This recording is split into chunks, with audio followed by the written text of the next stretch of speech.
Good morning বন্ধুরা, আরও একটা মর্নিং রুটিন নিয়ে আমি হাজির হয়ে গেছি, তোমাদের বান্ধবী পায়েল। তোমরা অনেক দিন ধরেই বলছো পায়েল তুমি ভোরবেলার রুটিন কিন্তু শেয়ার করো না। বলতে গেলে প্রত্যেক দিনই আমি ভোরবেলায় উঠি, খুব ভোরে না হলেও 6টা সাড়ে 6টার মধ্যে কিন্তু আমাকে উঠে যেতেই হয়, সে আয়ুষ্মানের স্কুল থাকুক আর নাই থাকুক। যদি কখনো খুব ক্লান্ত লাগে পরের দিকে একটু শুয়ে পড়ি, কিন্তু ভোরবেলা আমি অবশ্যই উঠে যাওয়ার চেষ্টা করি। আমার জীবনের প্রতিটা ক্ষেত্রে যেটুকু সফলতা এসেছে, সেটা যদি পড়াশোনার ক্ষেত্রেই বলো বা যদি কর্মজীবনের ক্ষেত্রেই বলো, সেটা আমার ইউটিউব হোক বা এর আগে, আমার জীবনে সফলতার পেছনে কিন্তু সকাল সকাল উঠে যাওয়ার একটা অবদান অবশ্যই আছে। তোমরা যদি দেখো যে আমার কোন ভিডিও ফার্স্ট ভাইরাল হয়েছিল, সেটা কিন্তু যে ভোরবেলা ওঠার যে রুটিন আমি দিয়েছিলাম সেই ভিডিওই ভাইরাল হয়েছিল। তো যাই হোক, চলো ভোরে যে কাজগুলো আগে আমি শুরু করেছি সেগুলো তোমাদের একটু ডিটেলে বলে দিই। গতকাল রাতেই আমি আয়ুষ্মানকে কী টিফিনে দেবো সেটা রেডি করে রাখি। তোমার সারা দিনটা কেমন যাবে সেটা কিন্তু অনেকাংশেই নির্ভর করে ঘুম থেকে ওঠার কয়েক ঘন্টার মধ্যে। তাই ওই কয়েক ঘন্টা যাতে খুব শান্তভাবে শুরু হয়, তার জন্য কিছু প্রসেস আমাদের আগের দিন যদি এগিয়ে রাখতে পারি, তাহলে কিন্তু সকালটা অনেক স্মুথ তৈরি হয়। তো সেই জন্য আমি কিছু মোমো বানিয়ে রেখেছিলাম, খালি সেগুলোকে আমায় স্টিমে দিতে হবে, অর্থাৎ এটাকে সেদ্ধ করতে হবে। বাকি পুর ভরে সব কিছু রেডি করা ছিল।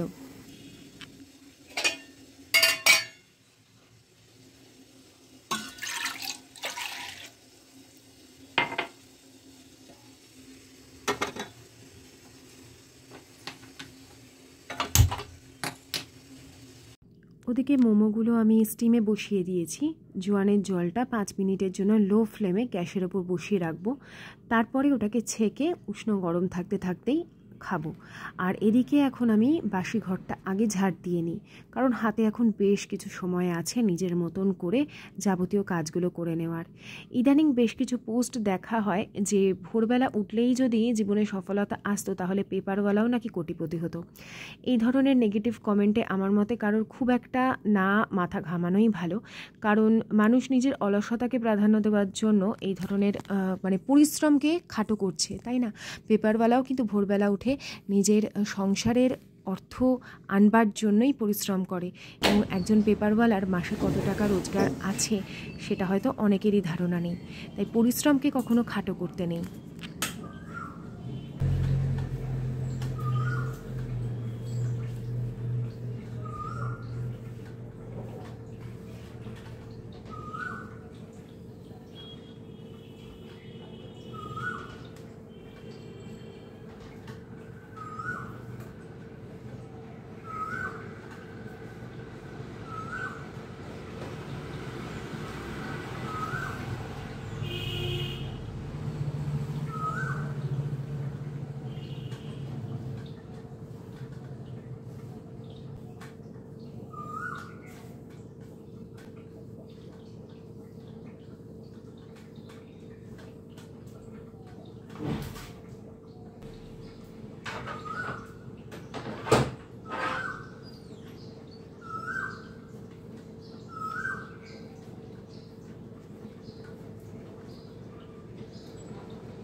তো এদিকে আয়ুষ্মানের টিফিন রেডি হয়ে গেছিলো, টমেটো সসের সাথে মোমোগুলো প্যাক করে দিয়ে দিয়েছি। আর আয়ুষ্মান আজকের খেয়ে গেছিলো দুধ হরলিক্স, তার সাথে 3খানা বিস্কিট। সকালে এই হালকা কিছু খেয়ে গরম জলের সাথে তারপরে ও চলে যায়। চলো এবারে তোমাদের সাথে একটা ভীষণ ইউজফুল জিনিস শেয়ার করি। আমার কিচেনের শোভাবর্ধন করছে বর্তমানে যেই ফ্রাইং প্যানটা, সেটা হচ্ছে Agaro royal honeycomb frying pan. এই ফ্রাইং প্যানটা 1 litre capacity and 22 centimetre diameter সাইজে। এই ফ্রাইং প্যানটা কিন্তু ট্রিপল স্টিল লেয়ার, ফার্স্ট লেয়ারে থাকছে স্টেনলেস স্টিল, সেকেন্ড লেয়ারে থাকছে এনক্যাপসুলেটেড লেয়ার অফ অ্যালুমিনিয়াম, আর থার্ড লেয়ারে থাকছে ম্যাগনেটিক স্টেনলেস স্টিল, যার ফলে কি খুব দ্রুত রান্নাটা হয়।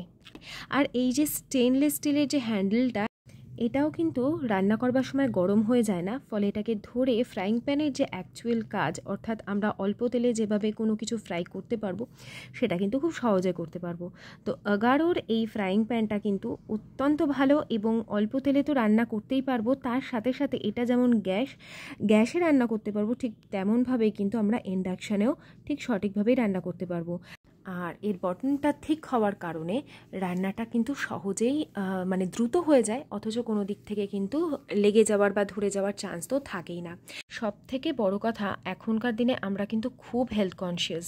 আমরা যদি একদিকে কোথাও ভাজাভুজি বেশি খেয়ে আসি, বাড়িতে এসেই কিন্তু সেটাকে ম্যানেজ করবার চেষ্টা করি। আজকে যেমন সকালবেলা আমি আয়ুষ্মানকে টিফিনে মোমো দিয়েছিলাম, আমরাও কিন্তু জলখাবারের জন্য মোমোই রেখেছিলাম, এবং সেটা আটা দিয়ে তৈরি, ময়দাটাও ইউজ করিনি। তো যখন আমরা বেলার দিকে খাওয়া দাওয়া করছি তখন এটা একটু ঠান্ডা হয়ে গেছে, আইদার আমাদের মাইক্রোওভেনে গরম করতে হবে অথবা একটুখানি টস করে নিলেই চলবে। তো ভাবলাম যে চলো ফ্রাই প্যানে অল্প করে সামান্য তেল দিয়ে এটাকে টস করি। তো তখনই আমার মনে পড়লো যে আগারোর এই রয়্যাল হানিকম্ব ফ্রাইং প্যানটার কথা। আর এর মধ্যে যে কি অল্প পরিমাণে তেল দিয়ে আমি এত সুন্দরভাবে মচমচে করে একটা প্যান ফ্রাইড মোমো বানিয়ে ফেলতে পারছি, সেটা তো তোমরা এখানে দেখতেই পাচ্ছ। আর রান্না করার পর না এটা ক্লিন করাও খুব ইজি। আর PFOA ফ্রি হওয়ার কারণে আমরা কিন্তু নিশ্চিন্তে এই স্টেনলেস স্টিলের প্যানটা ইউজ করতেই পারি। আর কি ইউনিক না হানিকম্ব এই হেক্সা ডিজাইনটা, একটা অন্যরকম লুক দেয় কিন্তু এই ফ্রাইং প্যানটা। ও আর একটা কথা বলে দিই, এটা যখন পরিষ্কার করবে না, স্পঞ্জ যে স্ক্রাবগুলো থাকে সেগুলো দিয়ে পরিষ্কার করো, আর চেষ্টা করো কোনো মেটাল কিছু ইউজ না করতে। ডেসক্রিপশন বক্সে আমি এই ফ্রাইং প্যানের লিঙ্কটা দিয়ে দিচ্ছি, তোমরা যদি পারচেস করতে চাও অবশ্যই কিন্তু কিনতে পারো। ভীষণই ভালো, এবং প্রাইসও কিন্তু আমাদের সাধ্যের মধ্যে। আজকে যে প্যান ফ্রাইড মোমোটা করলাম সেটা কিন্তু আটা দিয়ে তৈরি। অথেন্টিক মোমো রেসিপি আমার চ্যানেলে অলরেডি যাওয়ার পর আমাদের চা খাওয়াও হয়ে গেছে আমার আর আশিসের। এখন আজকে যেন একটা জিনিস আমি এক্সপেরিমেন্ট করছি, সেটা হচ্ছে সুজির কেক। প্রচুর দেখেছি ভিডিও, অনেকেই বানায়।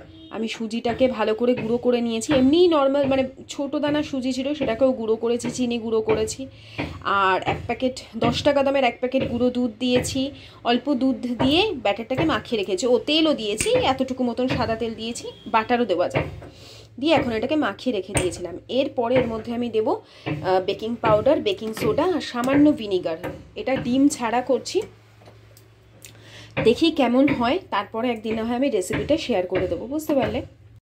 তো সকাল সকাল উঠে ঘরের সমস্ত কাজ হয়ে গেলে না হাতে প্রচুর সময় থাকে, তখন মাথা ঠান্ডা করে বিভিন্ন ধরনের কাজ বা বিভিন্ন ধরনের এক্সপেরিমেন্ট আমরা কিন্তু করতে পারি, যেটা শুধুমাত্র ঘরের গণ্ডির মধ্যে না, আমাদের বাইরেও এই কাজগুলোকে আমরা অনেক বেশি এগিয়ে নিয়ে যেতে পারবো যখন আমাদের হাতে আরও অফুরন্ত সময় থাকবে। তো এই যে সুজির কেকটা আজকে বানাচ্ছি সেটা যতটা হেলদি ততটাই কিন্তু টেস্টি। তো তোমাদের তো বললাম এর মধ্যে কি কি দিয়েছি জানো, এর মধ্যে দিয়েছিলাম 1 প্যাকেট গুঁড়ো দুধ, 1 কাপ সুজির গুঁড়ো, 1/2 কাপ চিনির গুঁড়ো দিয়ে ভালো করে ওটাকে আগে আমি মাখিয়ে রেখেছিলাম। তারপর অল্প পরিমাণে ভ্যানিলা এসেন্স দিলাম, আর এই বেকিং পাউডার বেকিং সোডাটা এখন দেবো, কারণ এইগুলো দেওয়ার পর কিন্তু আর খুব বেশিক্ষণ কিছু মেশানো যাবে না। এর মধ্যে না আমি টক দই দিয়েছি, না আমি কোনো রকম ডিম দিয়েছি, সমস্ত কিছু ছাড়া, অথচ কত তাড়াতাড়ি এত সুন্দর কেক হবে তোমরা দেখতেই পাচ্ছ। 1/2 চামচেরও কম আমি এর মধ্যে বেকিং পাউডার দিলাম, আর একদম 1 চিমটা বেকিং সোডা দিয়েছি, এবং তার উপরে এই আধ ঢাকনার থেকে আরও কম ভিনিগার দিলাম, যাতে এই জিনিসগুলো অ্যাক্টিভ হয়ে যায় এবং তাড়াতাড়ি কেকটা খুব ভালো স্পঞ্জি হয়। এরপরে কেক টিনটা আমি রেডি করেই রেখেছিলাম তেল আর গুঁড়ো আটা দিয়ে, তার মধ্যে আমি এটাকে ভালো করে ছড়িয়ে দিলাম যে ব্যাটারটা বানিয়ে রেখেছি। দেওয়ার পর এর মধ্যে আমি কিছু ড্রাই ফ্রুটস দেবো, আমার ঘরে টুটি ফ্রুটি আর আমন্ড বাদাম ছিল, তো সেগুলোই ছড়িয়ে দিচ্ছি। এই কেকটাতে না এই টুটি ফ্রুটি আর আমন্ড বা কাজু ওয়ালনাট এগুলো ভীষণ ভালো যায়। তো অবশ্যই কিন্তু এই সুজির কেকটা তোমরা ট্রাই করতে পারো, ভীষণই হেলদি আর খেতে যে কী ভালো হবে, মানে বাইরের যে আমরা ছোটো ছোটো কাপ কেকগুলো কিনে খাই না, ঠিক মনে হবে যেন এই সুজি দিয়েই মনে হয় বানায়। তো একদম একটা আলাদা ফ্লেভার, আমি তোমাদের বলে বোঝাতে পারবো না যতক্ষণ না তোমরা বাড়িতে বানিয়ে খাচ্ছ।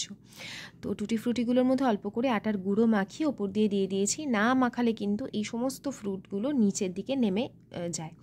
তো এই যে কেক রেডি হয়ে গেছে, আমি তোমাদের দেখাই। এর মধ্যে না কোনো ডিম আছে না কিছু, তারপরেও অতটুকু 1 কাপ মাত্র সুজি দিয়ে আমি এত বড় একটা স্পঞ্জি কেক বানিয়েছি। তো আমি তোমাদের কেটেই দেখাবো যে দেখতে ঠিক বাইরে যে ধরনের কেকগুলো পাওয়া যায় বা এমনি আমরা কিনতাম না আগে চায়ের দোকানেও, মানে কাচের শিশি কাচের বয়ামে কেক থাকে, এখনও থাকে বোধহয় বিভিন্ন ছোট ছোট যে স্টেশনারি দোকানে, ঠিক এই ধরনের কেকগুলোই থাকে। শুরুতে আমি যে কথাটা তোমাদের বলেছিলাম বন্ধুরা, যে ভোরবেলা উঠতে হবেই এমন কোনো ব্যাপার নেই, কিন্তু যারা উঠে পরিশ্রম করে এবং নিজের একটা জায়গায় যায় তাদেরকে খাটো করা বোধহয় উচিত নয়, বরং নিজের জীবনে যদি কোনো সমস্যা থাকে নিজের রুটিন বদল করে পরীক্ষা করা অবশ্যই উচিত।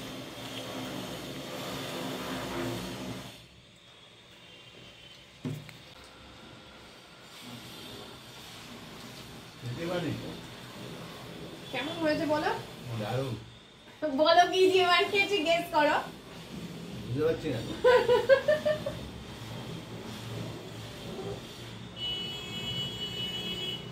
ভীষণই হেলদি এটা। ওটস। ওটস এত ভালো হবে না, ক্রাঞ্চি হবে না। সুজি।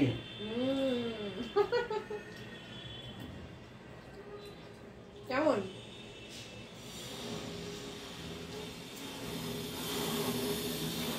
সুজি ময়দা।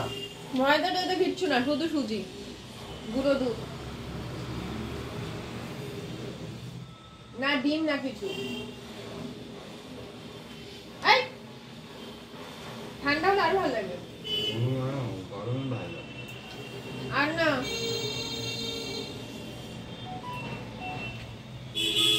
তো তোমরা আমাকে বলো না পায়েল, তুমি এত অ্যাক্টিভলি যে এত কিছু বানাও কিভাবে করো? তোমার ইচ্ছে করে? সত্যি ইচ্ছে করে, ভালো লাগে। বললাম যে সকালবেলা তোমার একটা কথা আছে না অবশ্যই, যে মর্নিং শোজ দ্য ডে।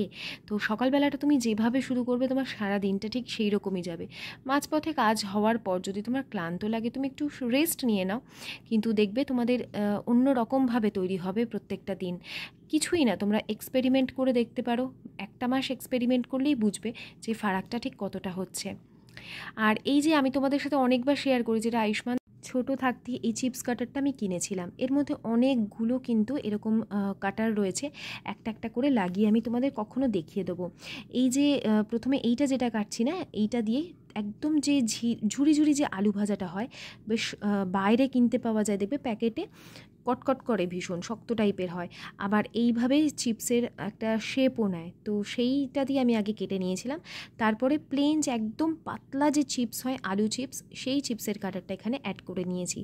তো এটাকে একদম সঙ্গে সঙ্গে জলে ফেলতে হবে কিন্তু। আর দেখো কতটা পাতলা পাতলা কাটছে, যেরকম বাইরের যে চিপসের দোকানে চিপস পাওয়া যায়। আজকে কিন্তু ঠিক সেই রেসিপি তোমাদের সাথে শেয়ার করব, একদম অথেন্টিক রেসিপি, যেটা কিন্তু তোমাদের মানে রোদে দিয়ে শুকোতে হবে না, জাস্ট কয়েক মিনিটের মধ্যে তোমরা বানিয়ে ফেলতে পারবে মচমচে একদম বাইরে বানানো চিপস, তার সাথে চিপসের মশলা, এবং স্টোরও করতে পারবে এই চিপসগুলো। চাইলে তোমরা বাইরে যদি তোমাদের সেই মানে পরিস্থিতি থাকে, এইভাবে চিপস বানিয়ে কিন্তু অনলাইন সেলও করতে পারো। এই দেখো, এটা রেখেছিলাম, জল ঝরিয়ে নিয়েছি। এখন একটা কাপড়ের মধ্যে এগুলোকে ছড়িয়ে রাখবো যাতে একদম জলটা শুকিয়ে যায়। তারপরে প্রসেস আছে, অনেক দূরের প্রসেস, এগুলোকে স্টোরও করা যাবে। কি করতে হবে আমি সবটা এখানে বলবো না, মোটামুটি তোমরা বুঝতেই পারবে, পরে আমি ইন ডিটেল আবার শেয়ার করবো। মোটামুটি তোমাদের বোঝার মতন আমি ভিডিওতে রাখবো। তো এই যেগুলো আমি কেটে নিয়েছি, কিছুটা তো ঝুরি আলু ভাজার মতন করে কেটেছি, সেটা আজকে করব না, সেটাকে একদম শুকিয়ে রোদ খাওয়াবো আর কি একদিন। আর ওটাকে তুমি কাঁচা অবস্থাতেও স্টোর করতে পারবে। আর চিপসগুলোকে আজকে এই মুহূর্তেই ভাজবো, কিছুই না, একটা সুতির কাপড়ের মধ্যে আমি এগুলোকে কিন্তু ছড়িয়ে নিয়েছি। আর খুব ভালো করে এগুলোকে ধুয়ে নিয়েছিলাম চিপসগুলোকে, যতক্ষণ না স্টার্চটা বেরিয়ে গেছে। তারপর একটু বরফ ঠান্ডা জলে কিছুক্ষণ ভিজিয়ে রেখেছিলাম, তারপর সেগুলোকে শুকনো করে তুলে নিয়ে আমি কাপড়ে এইভাবে ছড়িয়ে রেখেছিলাম ফ্যানের নিচে। দেখো একদম কাগজের মতন হয়ে গেছে প্রত্যেকটা চিপসের, মানে আলুর ইয়েগুলো একদম কাগজ, মনে হবে যেন পাতলা পাতলা কাগজ কেটে নেওয়া হয়েছে, এতটাই সুন্দর ফাইন হয়ে গেছে। আধ ঘন্টা মতন হয়তো ফ্যানের নিচে রেখেছি, সব কটা শুকিয়ে গেছে। এই শুকনো অবস্থায় যদি রোদে রেখে দিতে পারো না 2 দিন, দেখবে একদম খটখটে হয়ে যাবে এবং সেগুলো তেলে ভাজলে আলুর চিপস বা আলুর পাঁপড় তৈরি হয়ে যায়। তো আমি তো একদম ইনস্ট্যান্ট করব এবং এই ইনস্ট্যান্টটাই কিন্তু আলুর চিপস হিসেবে তুমি স্টোর করে রাখতে পারবে। চলো একটা মশলা বানিয়ে নিই। আমি কিছুটা কাশ্মীরি লঙ্কার গুঁড়ো নিলাম, কিছুটা এখানে নিচ্ছি বিট লবণ, যতটা পরিমাণে আলু আমি নিয়েছি আর কি। এখানে দেব আমি 1/2 চামচ মতন আমচুর পাউডার। আমচুর পাউডার কিন্তু এখানে দিতেই হবে, মাস্ট। তো আমচুর পাউডার কিছুটা এখানে দিয়ে নিলাম। তাহলে বুঝতেই পারলে এখানে আপাতত 3টে জিনিসে দিয়েছি। এখন এটাকে একটু ভালো করে মিক্স করে নেব। আর তার সাথে কিন্তু প্লেন লবণও দেব, যে লবণ আমরা খাই। এখানে আমি তেলের টেম্পারেচারটা দেখে নিচ্ছি এবং অল্প একটু ভেজে দেখে নিলাম ঠিক টেক্সচারটা আলুর চিপসের মতনই আসছে কিনা। দেখো আমি তোমাদের ক্লোজ করে দেখিয়ে দেবো এবং তোমাদের সাউন্ডও শোনাবো যে বাইরের যে চিপস খাও ঠিক সেরকম হচ্ছে কিনা। একদম ঠিক বাইরের যেরকম চিপস হয় তার থেকেও ভালো হবে, এইটুকু গ্যারেন্টি দিতে পারি। অথচ বাইরের যে চিপস থাকে সেগুলো তো খুবই খারাপ তেলে ভাজা হয়, তাই না? তো বাড়িতে বাচ্চাদের এইভাবে বানিয়ে দিও। আর এখানে আমি না চিপসগুলো অল্প অল্প করে কিন্তু ভাজবো, একবারে বেশি দিয়ে দেবো না, তাহলে কিন্তু চিপসের যে অ্যাকচুয়াল টেক্সচার, যেটা একদম পাতলা ফাইন লেয়ার হবে, সেটা কিন্তু হবে না, পুড়ে যাবে। তো সেটা আমাদের একেবারেই কাম্য নয়। অল্প অল্প করে দেবো, অল্প অল্প করে ভেজে ভেজে তুলবো। ওই জন্য আমি ছোট্ট এই কড়াইটা নিই সবসময় এই ধরনের ভাজাভুজির জন্য। তো মচমচে কেরম হয়েছে সেই আওয়াজ তো দেবো, আগে দাঁড়াও আস্তে আস্তে এগুলোকে আমি মানে সরিয়ে রাখি। আর একটা কথা বলি, এই যেগুলো এই মানে দাগওয়ালা চিপস হবে না, এগুলোকে ডাবল ভাজতে হয়, তবে কিন্তু মচমচে হয়। প্রথমে একবার এরকমভাবে ভেজে তুলে রাখবো, আবার কিন্তু দিয়ে এগুলোকে ভাজবো। আর তোমাদের বলি, এই যে চিপস কাটারটা হয়তো আমার কাছে অনেকে লিঙ্ক চাইবে, আমি লিঙ্ক কিন্তু এটা দিতে পারবো না। তার কারণ হচ্ছে আমি এটা নিয়ারেস্ট শপ থেকে কিনেছিলাম। তবে আমি যে গারোর ফ্রাইং প্যানটা তোমাদের দেখালাম সেটার লিঙ্ক কিন্তু ডেসক্রিপশন বক্সে থাকবে, তোমরা চেক করে নিও। আর তার সাথে সাথে মোমোর যে রেসিপি আমি কদিন আগেই শেয়ার করেছি, তার সাথে চাটনি সব কিছু শেয়ার করা আছে। তোমরা কিন্তু ওগুলো সেভ করে রাখতে পারো তোমাদের মানে লিস্টে, তাহলে পরে তোমাদের প্রয়োজন অনুযায়ী তোমরা কিন্তু দেখতে পাবে। আমি ওটারও লিঙ্ক কিন্তু ডেসক্রিপশন বক্সে দিয়ে দেবো। এখানে গরম গরম চিপসগুলো ভেজে ভেজে তুলছি আর মশলাটা কিন্তু মাখাতে থাকছি। তাহলে না তুমি যদি স্টোর করো ওই মশলাটা পুরো সুন্দরভাবে কিন্তু চিপসের গায়ে লেগে থাকবে। লোকজন এলে অল্প করে দিয়ে দাও, সাউন্ডটা শোনো।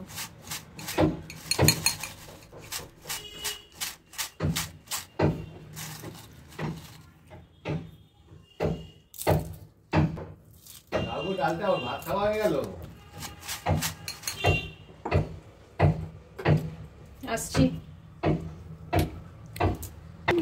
দেখো আলুর চিপস একদম যেরকম বাইরে হয় সেম হয়েছে। এটা কিন্তু তোমরা স্টোরও করতে পারবে। কালারও একটা খেয়ে দেখ।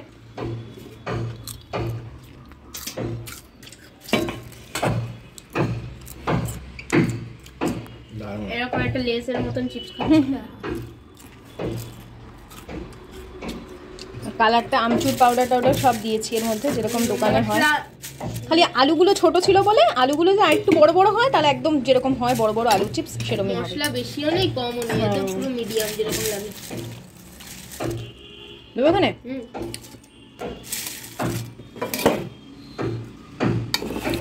আর আমি আলুর চিপস বানালাম, ডাল বিউলির ডাল, ওদের বিউলির ডাল দিয়েছি।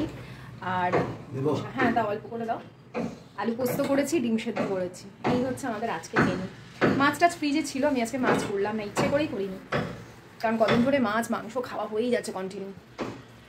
তার উপর আজকে 2টো ভিডিও বানিয়েছি, মানে ছিল ভিডিও বানানোর আমার, সেই 2টো ভিডিও বানানোর ছিল।